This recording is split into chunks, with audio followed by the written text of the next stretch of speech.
Hello, everyone, and thank you for joining us for the discussion on VIP in Africa.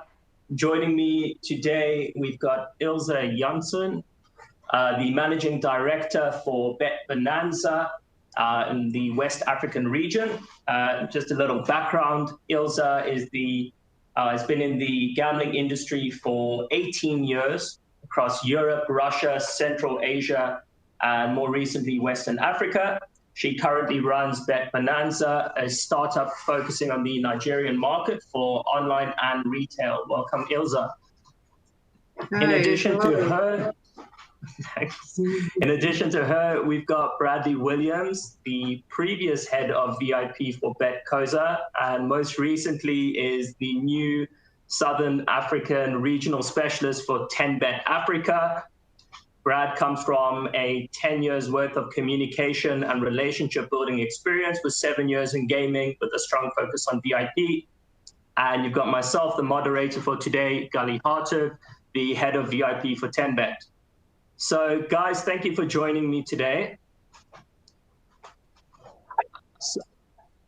So to get started, when we talk about VIP in Africa, it's important for us in the industry to really see what is VIP. And VIP is a discussion for gaming companies between Europe and Africa. There are distinctive differences. One of the most distinctive differences that we see is transparency, where currently, if we take VIP in Africa, there appears to be a lack of clarity and understanding about what VIP is, and for customers, what it takes to be a VIP. So I'd like to open up the discussion with our first question of the day, which is VIP becoming more public or important in Africa? And is the title and focus of being a VIP gaining more attention? So Ilse, perhaps you can start us off on this topic. Sure. Africa in general is rather a religious region, and there certainly is a stigma around gambling and betting in the pub. So there are reasons for people maybe not willing to be publicly called VIPs or speak about their betting. However, what I see, there is a massive distinction between gambling and betting types. Sports betting is in its universe on its own. What we see is that there's massive following towards football in particular. You see even celebrities and public people endorsing and following and talking about their favorite teams. Quite often these are European teams, especially English football Premier League, and it has this sports and football has become a massively social thing. So people would get together, watch games, and talk about them. And I see Nigerians mainly I'm working with, but I hear elsewhere too, that people are quite aspirational. So you would get together with your friends and you would brag about the bet you placed on your favorite team, the bet you won when you had placed it before. And it is kind of social and a little bit competitive thing. So when it comes to sports betting, this definitely is much more open and public, and people are willing to talk about it more openly. However, other forms of gambling, be it casino, virtual betting, which is rather huge in quite many countries in Africa, or poker, this tends to be more private thing where people are not willing to talk about it as much in public. All right. From your side, I mean, what would you say to the question, what are we seeing now? What has potentially changed?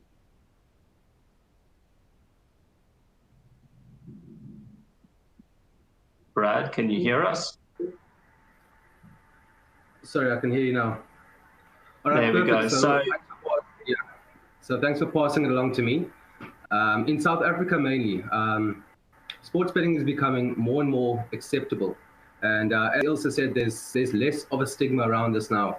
With all the advertising and marketing from the numerous betting brands, we are seeing more and more of the fans' favorite sports teams now partnering up with the betting companies, which in turn is it's easing the negative stigma around gambling itself, because it's something you see so frequently. And if I can touch on exactly what Ilse said, I mean, you go out with a few mates and you want to brag about a big win that you've had.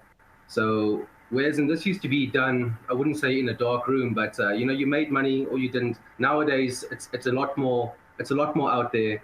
And with that in mind, there is now a need to reward your higher value customers. I mean, we are taking more bets than ever before. And in order to ensure that your customers are remaining loyal, they need to be treated in such a way that will keep them loyal to your book. So to circle back to the question, yes, VIP is definitely becoming more public. And I believe it's imperative to implement a VIP structure in your company if you are going to stay relevant. Perfect. Thank you, guys. So, and Brad, I'll pass this one back to you. When we look at VIP in Africa, there are obviously a lot of hindering factors. We've spoken about religion. We've spoken about the mindset slightly changing, where it's becoming more and more acceptable. What are some of the hindering factors for VIP in the African market? And what I'll touch on a little bit later is how does this compare to the European VIP market?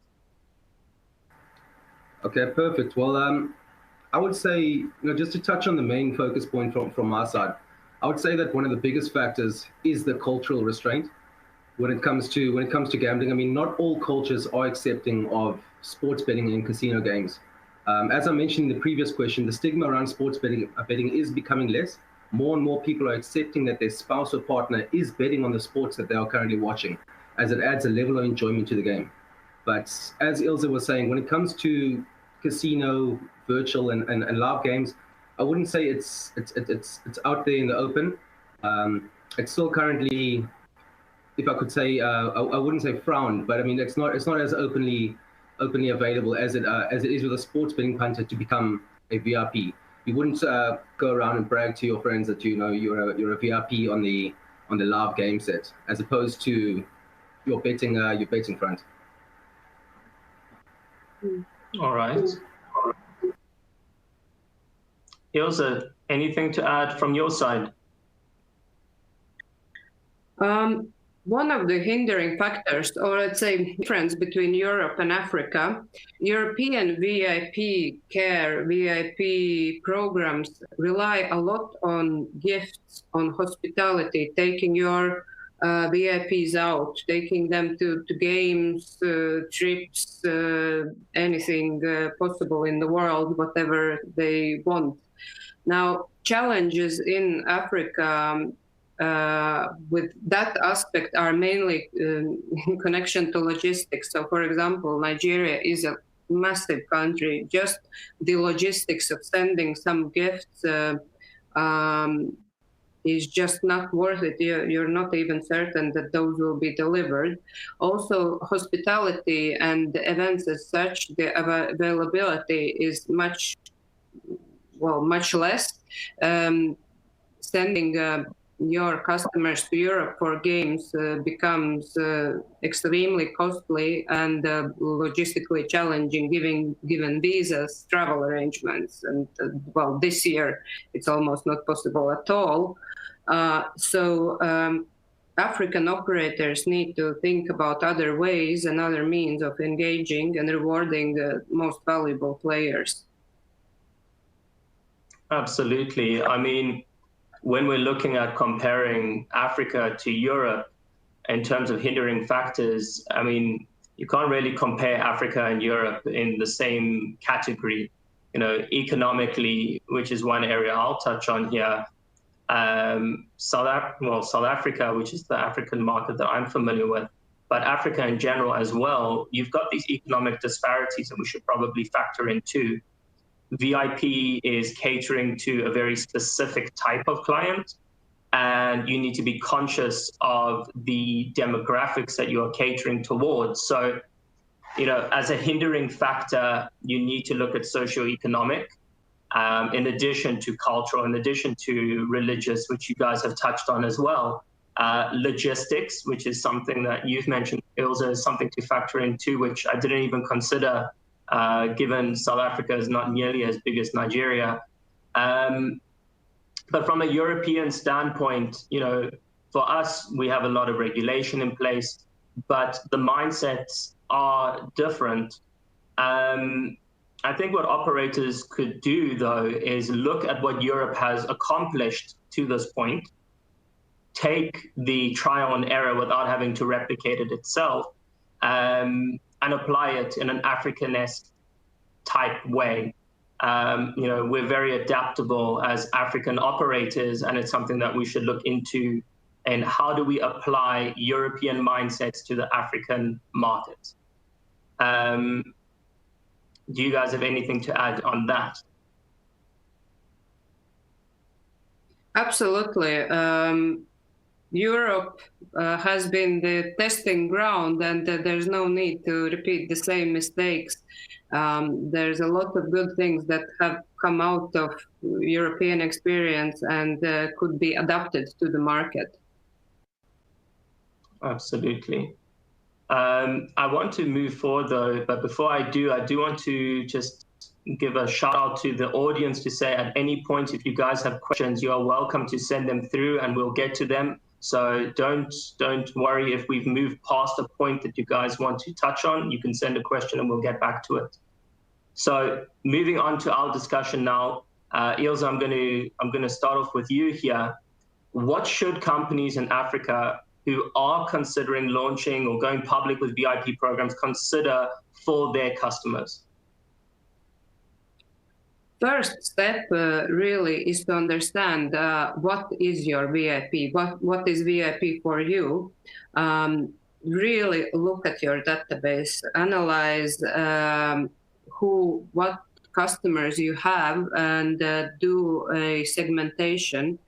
Very often we see companies making mistakes with identifying VIPs. I've seen companies who consider that when a customer deposits certain amount to their player account, it becomes automatically VIP. I would urge anyone to look much deeper on things like how long the customer has been with you, stakes, types of betting, a lot of different behaviors and patterns to identify what is VIP for you. And then it is also important to understand if you are an operator, your reliance as a business on VIPs, or let's say small group of customers, that will give you an idea on how much attention and resources you need to focus on that particular group of players and customers. So the first and foremost, you need to understand who is your customer, what are their likes, what they bet on, how they bet, and then you can start to even think about account management, VIP programs, and anything else that comes after that. All right. Brad, from your side, I mean, considerations for companies when it comes to launching a VIP program. I know you've launched some in your time. What were some of the considerations that you needed to take into account, or some of the obstacles that you needed to overcome to consider before going live with your programs? Well, first up off the bat, Ilse hit the nail on the head there. Everything she said was spot on, and I agree 100%. There's definitely a fair amount of market research and competitor analysis that needs to be done to get an idea of what is expected from both you as a standard or as a company, and the standard of VIP within your area that you're operating in. Firstly, once again, you need to define on what is going to be a VIP. And as Ilse said, it's kind of pointless to just base your opinion on face value. Customer has deposited X amount, which makes him a VIP. There is so much more that goes into this. There's behavioral patterns. There's, as Ilse said, the longevity of the account itself. Once you have determined what makes a VIP, you need to move into what type of promotions and offers you as a company are willing to extend. how much you are looking to put towards this program itself. And last of all, I need to touch on this, the importance of hospitality. Meeting a customer face to face, that type of value will never go away. I mean, you're just a voice on the other side of the line, but once you get to actually meet the customer, I mean, that's a relationship that's struck for some time. So in my personal opinion, to ensure that your VIP program is a success, you need a dedicated VIP team or department. I mean, CRM is fantastic, and you can have your retentions team configure and tailor-make promotions to target the high-end customers. But that personal touch from an account manager, that's what makes the difference. So as a company, you need to look and set aside what amount you are prepared to put towards this program. Are you going to build a team? What type of income you have at your exposure to push into the department? I would summarize with that. I mean, we could also look at it as how far-reaching VIP is becoming. I mean, we're focusing on VIP in gaming and in the gambling industry, but when you look at what is happening around us, every single corner, especially in hospitality, music, festivals, whatever it is, cultural events, we are seeing this emergence of VIP options arise more and more. You now have the options. You look at a music festival, you can get your VIP passes.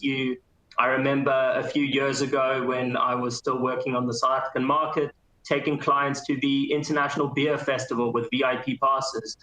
It's something that has always been around us, and it's something that we are seeing become more and more popular outside of gambling that we as an industry can utilize to our benefit. So, Brad, you touched a lot on the hospitality side. I think this is definitely an avenue that gambling companies should look into the broader spectrum of what is VIP and how other industries are utilizing this concept for their own gain, and how we can apply the model of VIP exclusivity and adding an additional layer of benefit to our industry that customers see as added value. Absolutely. There's one factor which I would urge operators to think about. As you mentioned, it's rather a new area for a lot of operators and companies in the African space. You also need to look what competition is offering. There is a dangerous route to go, just bonusing way, meaning you try to buy your players with constantly giving bonuses, rewards. It becomes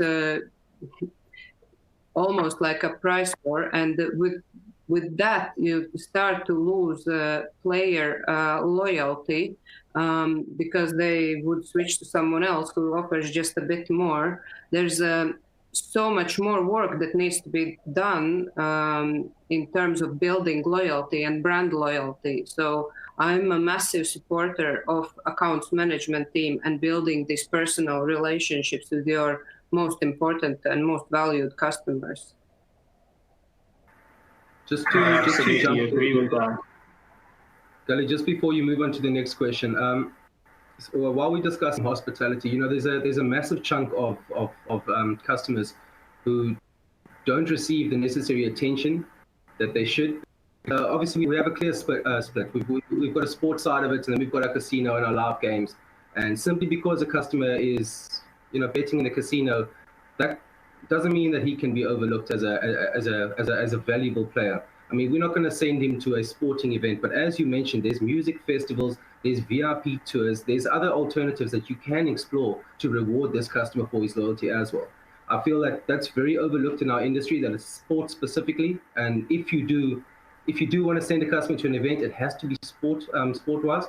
So I think you touched on something great there, that you can also send the customers to other events that's not directly related to sports. Absolutely. I mean, I do want to also go back one step though. When we are looking at how we are engaging these customers, there are those customers that we had as well who don't want that personal interaction. VIPs as well, who we have to manage and oversee.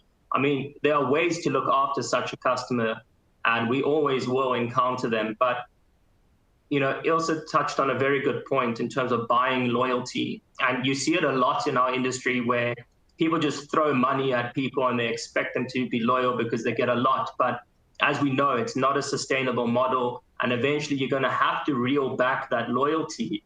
You know, and the more condensed and the more competitive your market becomes, the more people think you have to buy that loyalty.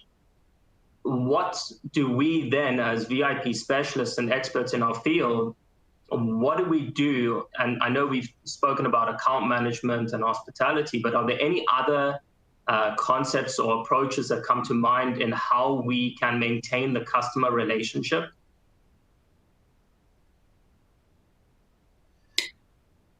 It starts. I will just start. Go on. Sorry, go ahead. Yeah, the relationship and loyalty to the brand starts from the product.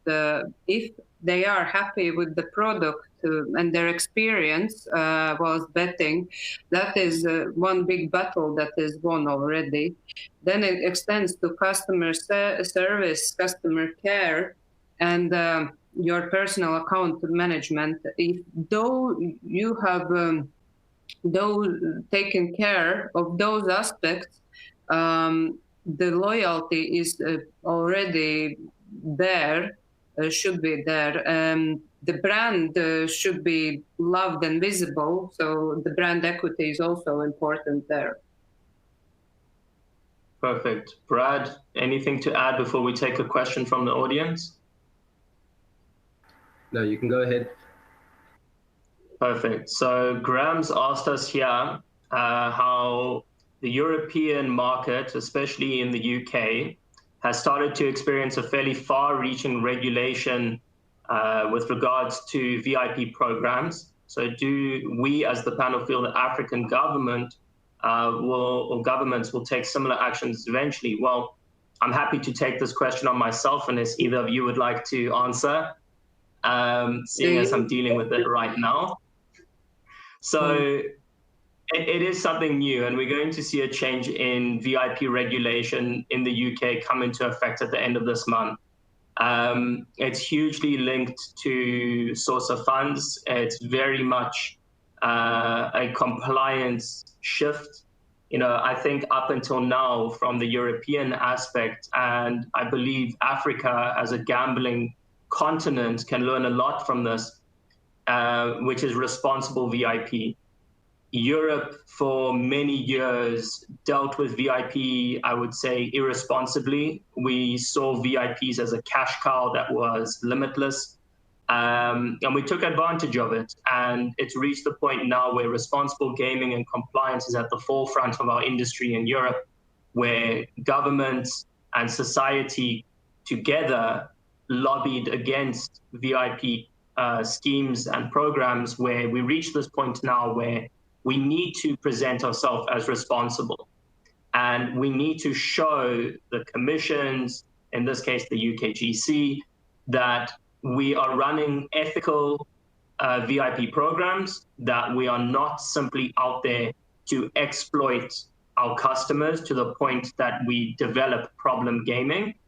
And we need to utilize this as an opportunity as an African gambling region to take the message that is being delivered in Europe and learn from it before it's even enacted. Why did we get to this point that regulation has to determine the guidelines for responsible VIP? It shouldn't have reached that point. I would say to the extent that this was a long time coming, and it's probably for the good. It is for the good, not probably. Will Africa and African governments reach similar actions eventually? I think it depends on how we as the African bookmakers and operators act now. So is there a need to take such drastic measures in Africa now? I don't believe so. Will there be a need in future? It's determined by us now. What are we doing when we launch our VIP programs, when we become more public on the African continent, where this is still a new concept? what are we going to do to make it right the first time without needing government intervention?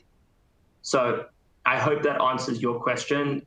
Ilse and Brad, I'd like to open that up to you if there's any commentary, seeing as, you know, it is something very present in Europe, it's not in Africa.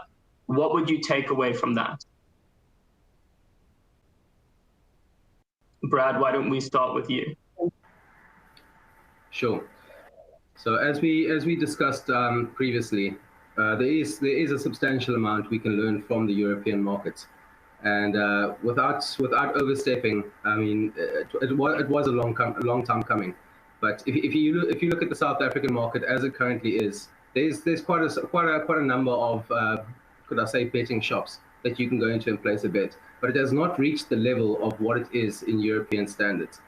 If I can touch on you know, a punter wanting to just go place a bet, they can walk up to any shop and literally just go place or not any shop, but a vast majority of shops and go place a bet.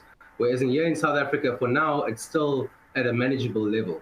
I think once it starts to get to the tipping scale, whereas you can walk into your local supermarket and go take a lotto ticket, instead you're actually placing a bet on the football, I think then there'll be reason for concern. We could possibly be leading down that same path, but I agree with you, we are not there as of yet. We definitely should take notes and take notes from the European standard, but I don't believe that we are at there as of yet. What I see is that regulators already are paying attention to what is happening in Europe and are taking some lessons and implementing in regulations and local rules. So this is already happening, but I am absolutely with you, Gali, that it is the responsibility of the operators not to take it that far,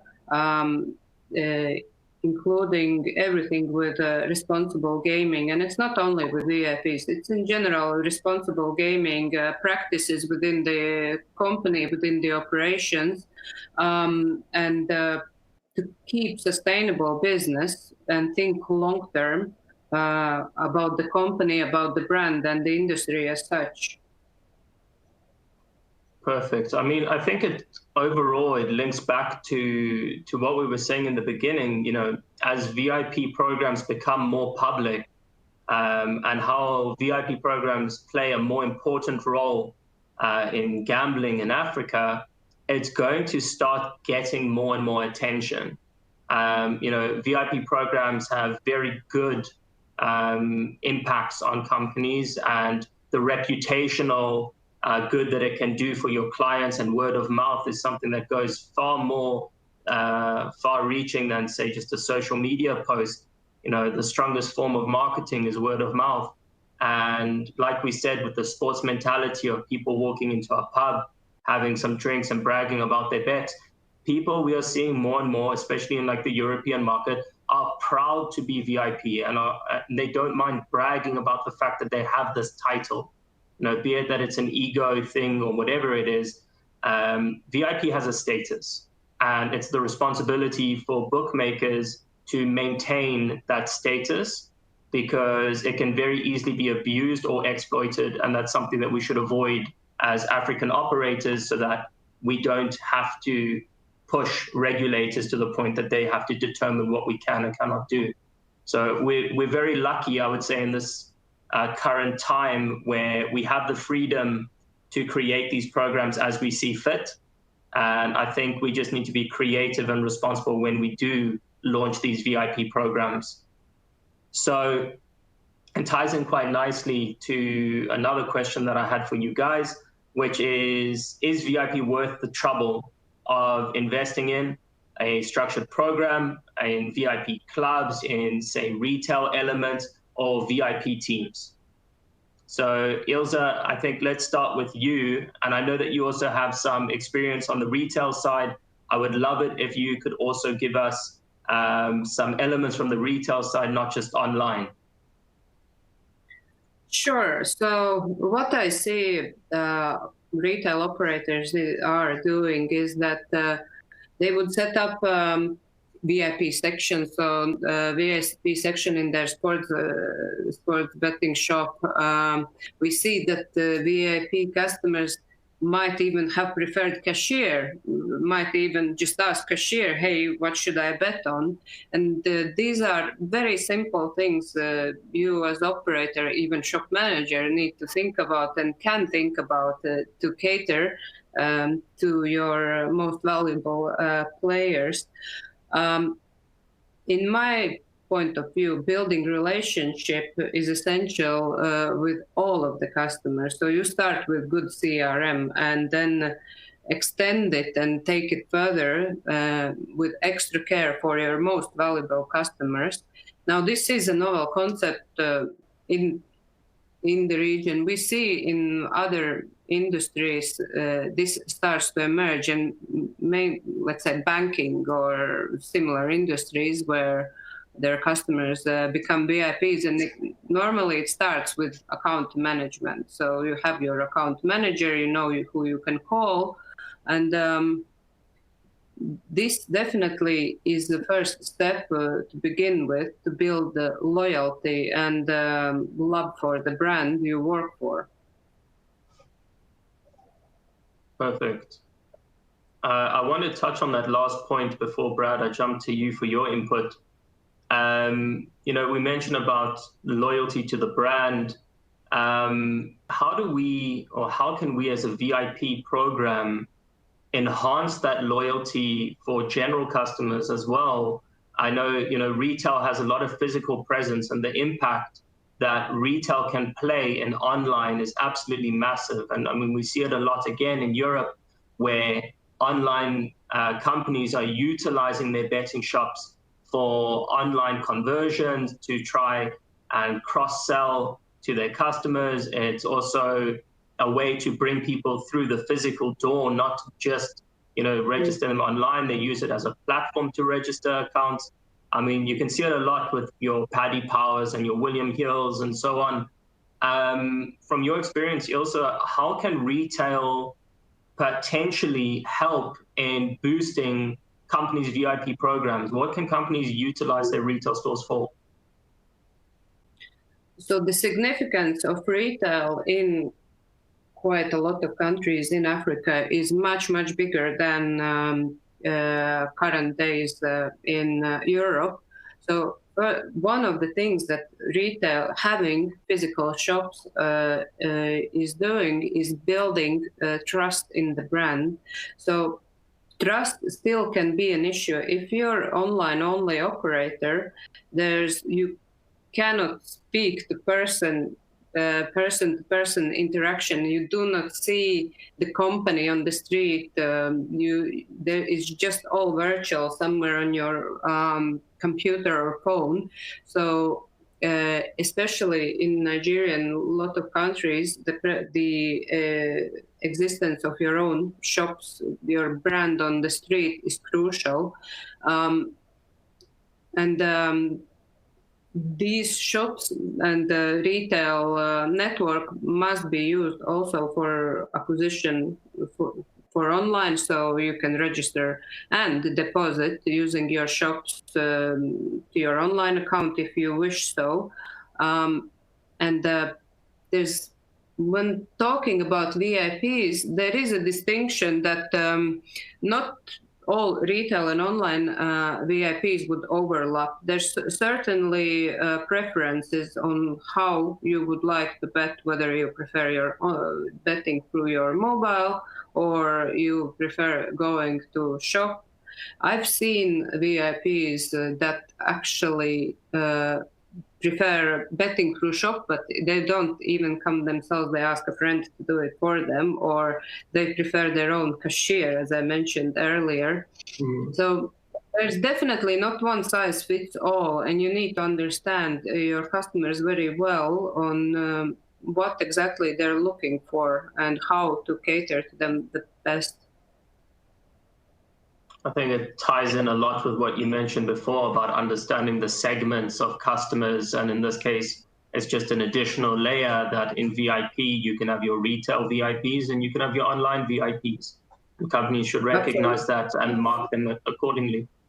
Brad, I'd like to pass the same question on to you about VIP being worth the trouble of investing into structured programs and retail elements and so on. What would you say, is VIP worth it at the end of the day? 100%, definitely. But before I touch on that, he also was saying that, with the retail shops, there's a sense of this is the company that you're getting through. I mean, you can see it. It's almost tangible. It's there in front of you. This is your shop. And I mean, when you start off at any customer service business or within the industry, they tell you that your front line, your customer service agents, they are the face of your business. So from an online aspect, this is how you're going to be presenting yourself to the public. It's your first line. It's your customer service agents. But moving on to the question, there are obviously a few factors that need to be considered when launching the VIP program. In my opinion, funding being the main concern. Are you able to cover the liability of a few VIPs going on a good run? Are you staffed with employees who are able to cater to these high value player needs? As I mentioned, from an online perspective, I could say with confidence, it is definitely worth the trouble. You can have 1,000 customers depositing throughout the month and have just 20 VIPs equaling their financial figures. I mean, the high value customers who are able to sustain their level of gameplay can skyrocket your monthly figures and in turn grow your business exponentially. Once again, obviously there's a level of risk involved, but the rewards are just way too significant to ignore. And as we've discussed in the beginning of this panel, with VIP building steam in Africa, you wouldn't want to be left behind. I really like the points that you guys have mentioned, especially with the front line and customer service and having the personalized approach in retail. I think one thing that this all ties together with is training and having a specific type of training and how to manage and deal with these type of customers. They are unique. They're a very niche type of customer, and understanding how to manage a VIP is imperative when it comes to having a successful and sustainable VIP program. So it does give you opportunity, especially in retail, where you can train your retail agents in account management. It's an option. And at the same time, it's a perfect recruiting ground as well for online companies as they grow to utilize their land-based staff too. So I think it all ties into training and preparing the company for that growth. As you say, Brad, VIP can boost it exponentially. So we're coming to the last 2 minutes of this panel. I want to open up the floor for you guys just to add any last words of advice to the audience or anything that you think that they should consider that we haven't discussed, or just to reiterate. So Brad, maybe you want to kick this off, and Ilse will finish up with yourself. Sure, I'll try and move along as swiftly as possible. If you're considering launching a VIP program, you need to ensure that your support agents who deal with the high value of VIP customers are upskilled to the highest quality. I've always implemented one saying into any of the VIP teams I've headed up in my career: your VIP can be a VIP anyway. So what is it that's keeping them loyal to you? To break it down a little bit, what is it that you're doing to keep the VIP customer within your company? Is it your world-class service? Is it your personal relationships with each individual VIP? Or is it your incredibly generous reward program that is keeping them coming back? You need to figure out what and how you're going to do, not only to acquire these VIPs, but to retain them in the long run. Absolutely. Ilse, from yourself. VIP programs, and I would even extend it to CRM as a rather new concept with quite many operators. I advise to take lessons from Europe and other parts of the world where this has been in existence for a longer period, and don't make the same mistakes, and take the best lessons learned from there. Know your VIP and who they are, and work on building relationship with them and build brand loyalty, because after all, this is what VIP program is about. Brilliant. We did get a last-minute question. I hope we'll have enough time, so I'll try to answer it quickly.